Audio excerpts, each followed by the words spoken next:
to Making Communication Inclusive and Transparent, a Resident and Family Council training presented by Superior Health Quality Alliance, or Superior Health. The information contained in this module is relevant for Resident and Family Council facilitators, members, leaders, and anyone advocating for the care of older adults in any caregiving capacity. This is also for those looking for ways to improve their knowledge and understanding of how to effectively communicate in an inclusive and a transparent way. Superior Health aims to empower you by increasing your confidence in communication skills and teaching you about using communication tools that guide you in making your communication effective, inclusive, and transparent. This course's purpose is to further your learning and application of these skills in real-life situations. This learning module is part of a series of modules and resources we are providing to support resident and family councils. We encourage you to view our other available modules, tools, and resources to assist you. We provide referenced resources published by other advocacy groups to improve resident and family councils. It is not necessary to complete the entire series in one sitting. You can leave and return to this course at any time. Upon completion of this module, the learner will be able to understand parts, modes, methods, and types of communication, create an effective communication plan that will reach your intended audience, use inclusive language in communication that illustrates you value the opinions of all, and promote transparency within communications, ensuring the resident is at the center of communications. We all have a basic understanding of what communication is. As adults, we have had many experiences related to communication. Each of us have developed our own communication styles and have identified our preferred methods of communication. It is something we start doing from the time we are born.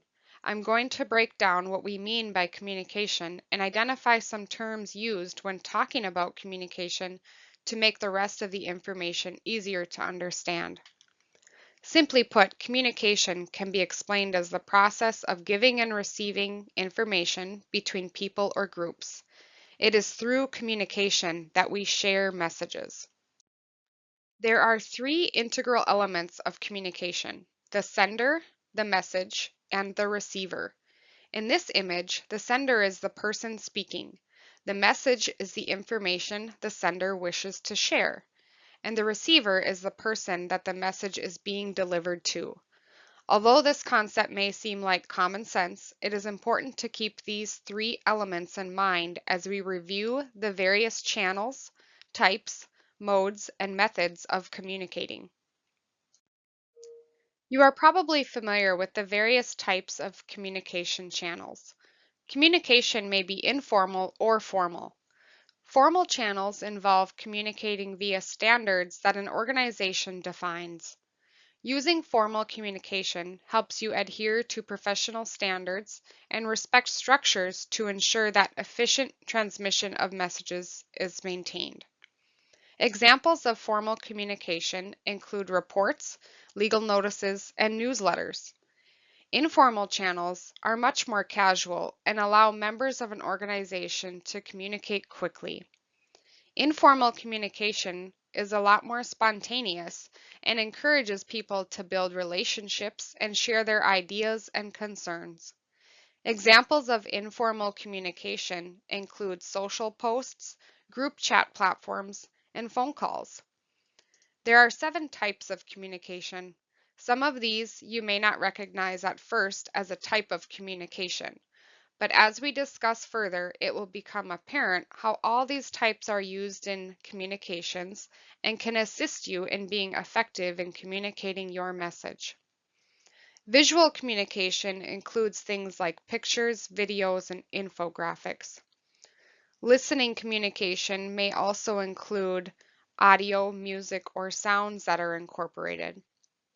And spatial communication refers to the physical coordination, positions, and proximity used while sending a message. A mode is the means of communicating, the medium through which communication is processed. There are 3 modes of communication: interpretive, interpersonal, and presentational. Consider your intended audience when choosing the mode of communication you will use. Think about the best setting to communicate in. These are important factors that will affect the way a given message is received and understood by the receiver. In the following slides, we will delve into each mode of communication.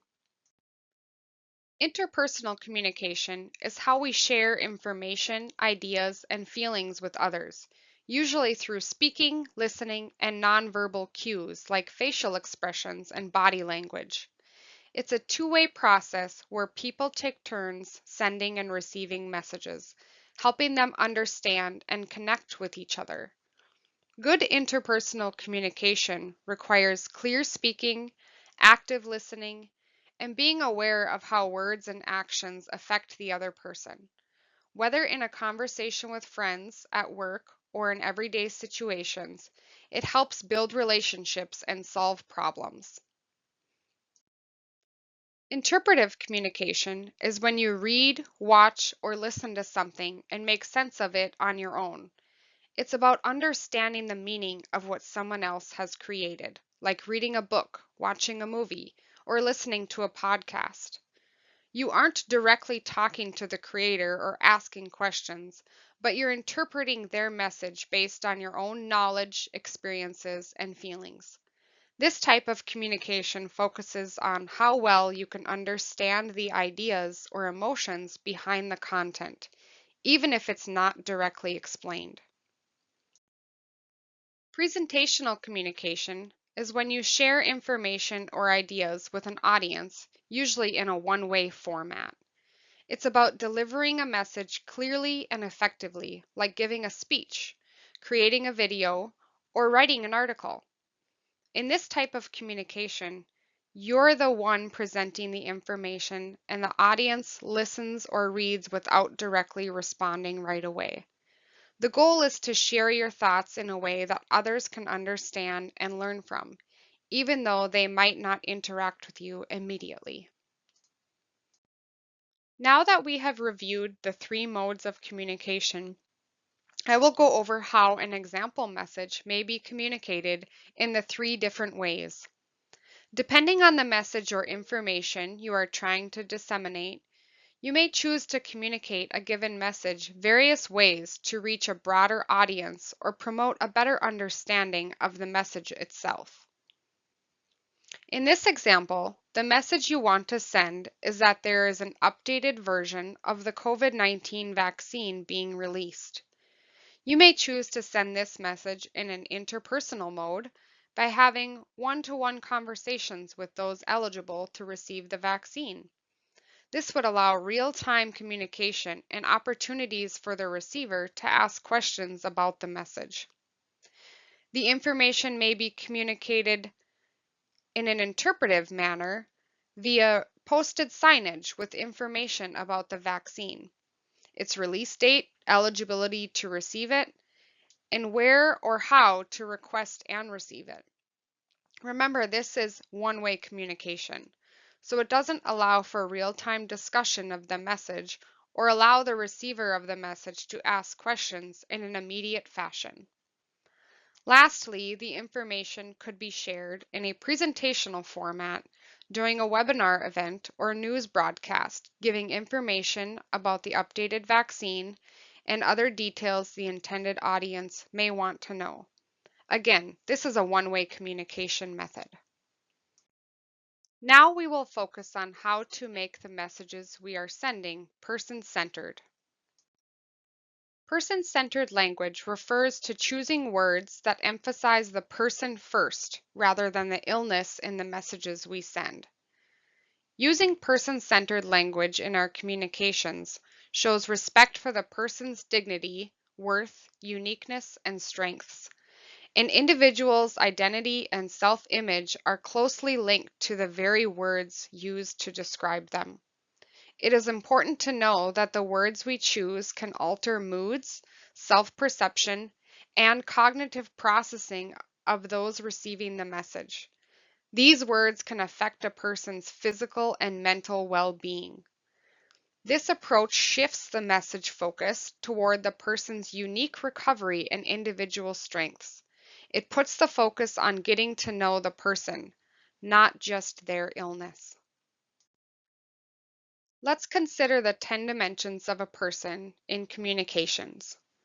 Referring to the example message used in the previous illustration, now let's think about how that message may be delivered considering the 10 dimensions of a person and using person-centered language. Here is an example of how the message may be tailored to an individual based on various dimensions of the person. John is a 75-year-old resident who worked as a hard laborer during his career. He is devout Catholic and is hard of hearing. He has multiple comorbidities and considers himself a social butterfly, participating in many activities and community engagements. When communicating the information about an updated COVID-19 vaccine being released, you may want to review his medical file or visit with his physician about any contraindications due to his multiple diagnoses. Discuss with John any religious implications the vaccine may pose for him. Communicate the message in an environment where he can hear the information adequately. Assess for understanding and comprehension, and perhaps offer visual aids. It may be helpful to discuss the risks and benefits associated with the vaccine as it relates to his ability to interact with others and partake in his social activities. Person-centered language emphasizes a person's strengths and individuality. Adversely, deficit-based language can depersonalize, stigmatize, and discriminate against and impact care of people. Here are a few samples of how a message can be shifted from being deficit-based to strength-based. Rather than using the words in the left column labeled deficit-based, choose the words in the right column that are strength-based. Refrain from labeling people by their illness, disorder, or personality traits. Being transparent in communications supports you in being person-centered. Resident-centered communication supports resident-centered care. Residents should be at the center of any communication that affects them. We like to reference the phrase, "nothing about me without me," to remind ourselves that information in care plans need to be centered around the resident's uniqueness, and we need to be transparent with the resident. We must keep in mind the rights of residents and make efforts to communicate information to the residents in a way that they can receive the message and comprehend it. This may be difficult at times, depending on the unique qualities of each resident. In previous slides, I introduced various communication modes: interpersonal, interpretive, and presentational. Using an interpersonal mode of communication enhances transparency because it is a two-way method. It is understandable that it is not possible to have one-to-one meetings with every person for every communication required. Communicating messages in various modes or allowing the audience to request an interpersonal meeting to gather more information is one way you may be able to build trust, equity, and validation that two-way communication supports.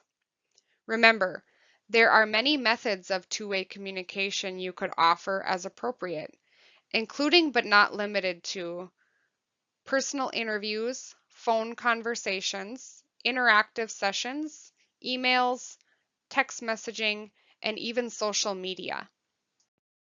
As previously mentioned, communications should be person or resident centered. If a given communication affects a resident, then always communicate to the resident first. Remember, having a legal guardian does not negate the rights of the resident and the importance of communicating directly with the resident. Refer to your state guidance about the rights of legal guardians for more information. Generally, never assume an individual is a resident's guardian. Always verify if a resident has a guardian and who has been appointed guardian. Legal guardians have the right to view records and make medical decisions, but that does not mean the resident shouldn't be included in these decisions as well. If a resident does have a legal guardian, encourage them to participate in a family council. We have reviewed a lot of information today about communications. Our last section will highlight the importance of communicating in a way that is culturally and linguistically appropriate. Using inclusive language. Many of these categories overlap with previously mentioned 10 dimensions of a person.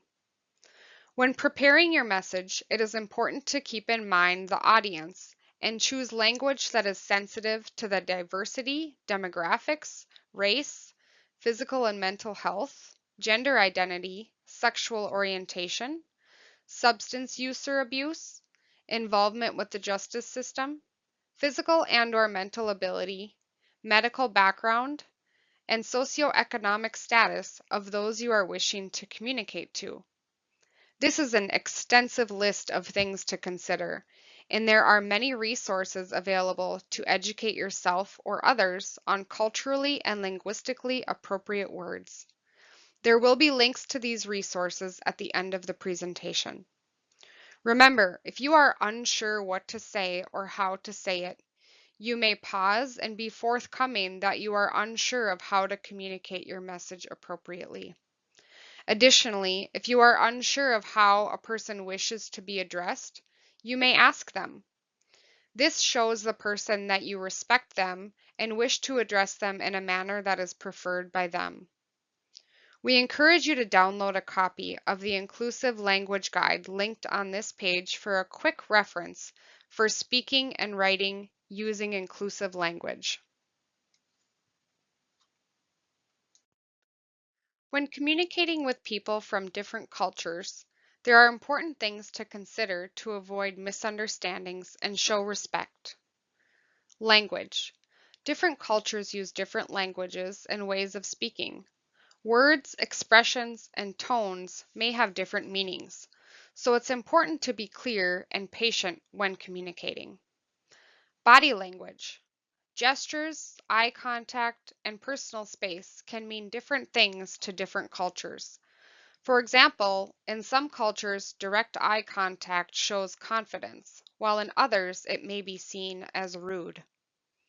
Time and punctuality.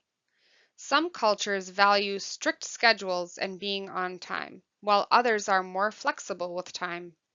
Knowing how the other culture views time can help avoid frustration. Formal versus informal. In some cultures, it's important to address people using formal titles, like Mr. or Doctor, while in others, informal communication is more common. Understanding the right level of formality helps show respect. Communication style. Some cultures are more direct and straightforward, while others are more indirect and prefer subtle hints. It is important to recognize how people prefer to express themselves to avoid confusion. Respect for hierarchy. In certain cultures, respecting authority figures or elders is very important, and communication may reflect that by being more reserved or polite. Understanding context. Cultural background influences how people interpret messages. Being aware of someone's cultural context can help you tailor your communication to be more effective and sensitive. By being mindful of these cultural differences, you can communicate more effectively and avoid potential conflicts or misunderstandings. After reviewing so much of the what and how of communication, let's review the why. Consistent communication maintains the flow of information. Transparent and effective communication aids in problem solving, strategizing, and managing conflict.